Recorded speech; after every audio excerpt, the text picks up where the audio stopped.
บริโกยังมือกับทนุ่มสัมปันเจ็ดเซียนคาโด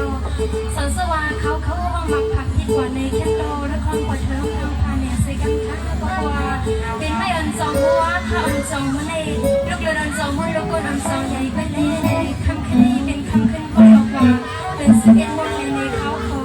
ก็เป็นโดยสามมื้อสามเดียวคนสดใสกว้างเซลเลยมาห้องบนห้องเดียวคำคืนนี้ในแคนโดมาห้อง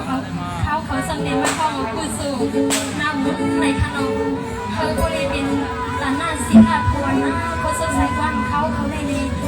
ห้องหมักผักอันเป็นกลุ่มพระพุทธลาเลห้องหมักผักปันตีบินรองเขาคาสั่งในสุดดาวเขาเกี่ยวมาในสพังฟังคอยคนลูกค้าเยอะเสือให้บริมุนเกี่ยวโดนในกำลังดังเมื่อนานเราพิจารณากันคือว่าบุคคลสิกันในฉันโดนก็ขอยินของสิกันค่ะเบอร์สูงทั้งสิค่ะ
เป็นสิ